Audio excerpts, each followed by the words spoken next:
So what do you think you can take out of Sunday's game that you believe will be sustainable, even though this time of year tends to be misleading? It just is year in and year out. It is clearly a result of they just don't do much in the preseason. They don't play a lot. They don't hit a lot. As Joe said, this is pretty much for the first couple of weeks an extension of the preseason. But did you see something, good or bad, that you think will be something that continues?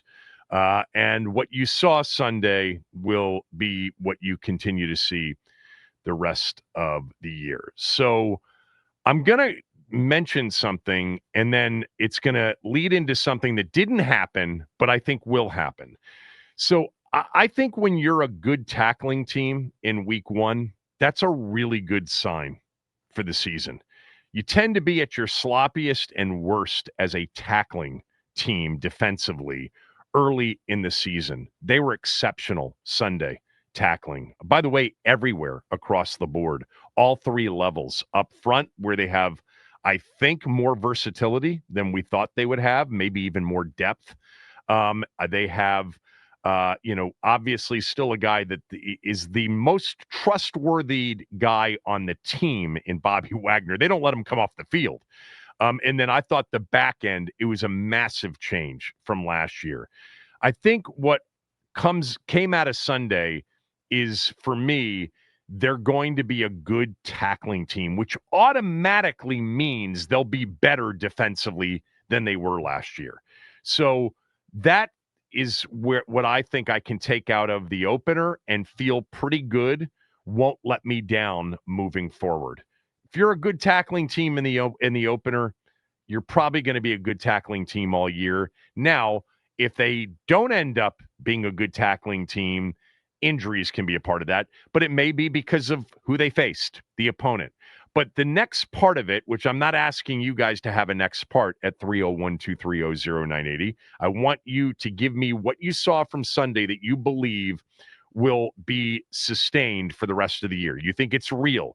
You don't think that, that part of Sunday's game you're buying into.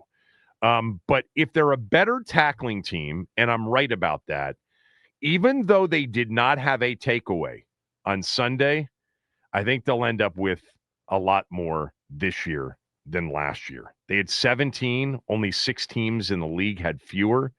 I've mentioned this before, but 12 of the 14 playoff teams had more takeaways than Washington. In fact, the average of 12 out of the other 14 teams was 26 takeaways during last season. Washington had 17. By the way, the other team that only had 17 was Baltimore in terms of playoff teams last year. But better tackling leads to a chance for more balls on the ground, especially if the tackling is quick and early, and that second guy's got a chance to knock the ball out and punch the ball out.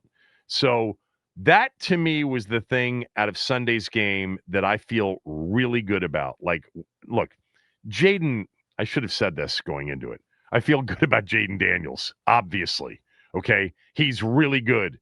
And I thought he was really good Sunday. The bar's so high, he didn't clear the bar because of all of the, A-plus brilliant performances last year, but he was still damn good. And they probably, I don't know if they don't win the game, but it's a different game without him. Clearly, every game would be different without him. But other than him, to me, tackling was impressive. The flying around, the swarming, the hitting. I think if you tackle well in week one, there's a good chance you're going to be a good tackling team all season long. 301-230-0980, 301-230-0980. What from Sunday do you think stands up the rest of the way? What about you, Max? Kevin, funnily enough, we didn't discuss this beforehand, but I was also going to say tackling because there was a time where it was Thanksgiving. I had just started working here. I was working on Thanksgiving when we played the Cowboys, and I was watching the game with Linnell. And there was one thing that I said to him that really kind of stood out to him, and the more he talked about it, it stood out to me. And I said to him, when is this Commanders team going to have a defense that flies around like the Cowboys defense did in that Thanksgiving game? Not last year. You're talking about 2 years ago? 2 years ago when they were coached by Dan Quinn. And when Dan Quinn got here, that was kind of one of the things. It was like, all right, this team's going to fly around. They're going to tackle. And it is shown out in spades already for this season. Now we'll see kind of where they go from here. But funnily, he also, because I was cutting up his presser, Dan Quinn also had a big thing, or had a very long answer to a question that Ben asked him about tackling. You want to hear it? Yeah, I do. All right, let's hear it. And the tackling seemed to be really good in this first game.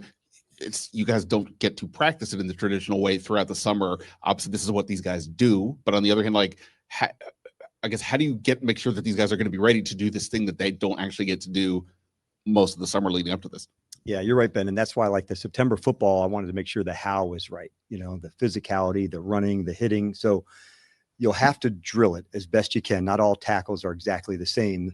There's ones that we call profile, where I'm squared up on you, you're squared up on me.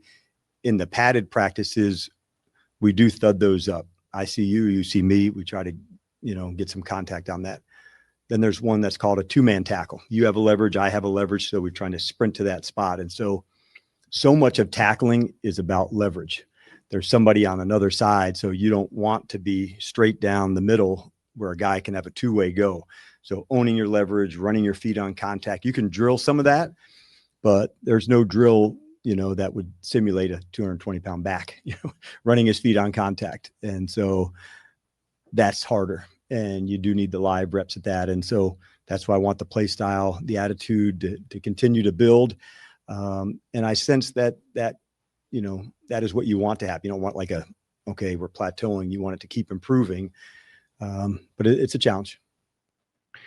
Interesting. What did he say at the beginning? He said, the how, that's why we want the how to be right. Mm-hmm. The how, like HOW. Yep. I didn't know what that meant, but I think I know what it means. Yeah, now. kind of the how of tackling and the leverage and on all those things. The how. Yeah, right. You gotta have the how part right, and then you gotta execute the how. I guess I don't know. Yeah. Last year they did have, like, Wagner was a really good tackler. Chin was a really good tackler last year, but the rest of the secondary really wasn't. And that was problematic. Their ends weren't necessarily. They got gashed, on the edges in particular, and there were too many yards after contact, although late in the season, there wasn't enough contact early enough, if you recall. But that's interesting. I mean, it is one of those things, we know this as NFL fans, that early in the season, tackling tends to be sloppy. And there are a lot of missed tackles because it's a new thing. They haven't done it since last year for the most part. All right. So we both had the same answer to the question, right? We did. Let's go to Greg in Gaithersburg. Greg, what's the thing from Sunday's game that you think will stand up the rest of the year? That it's not misleading, you liked it, and you think it's sustainable? Or maybe, by the way, it could be the other way.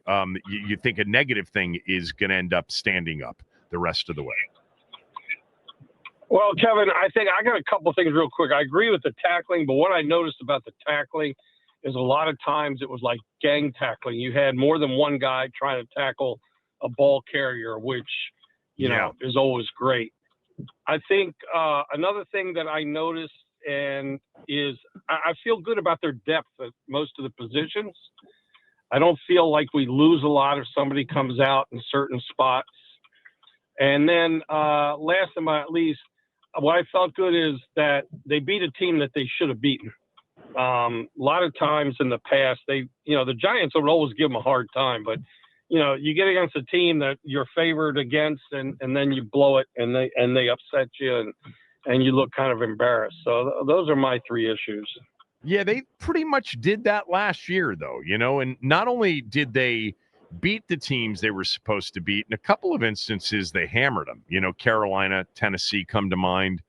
I got to pull up the schedule to find the other ones, but that would be really those games that you go into in the NFL. It's really hard to say, a should win game because teams are so close and anything can happen. But last year at Arizona, Cleveland at home, Carolina at home, Chicago at home, needed a Hail Mary, Tennessee at home.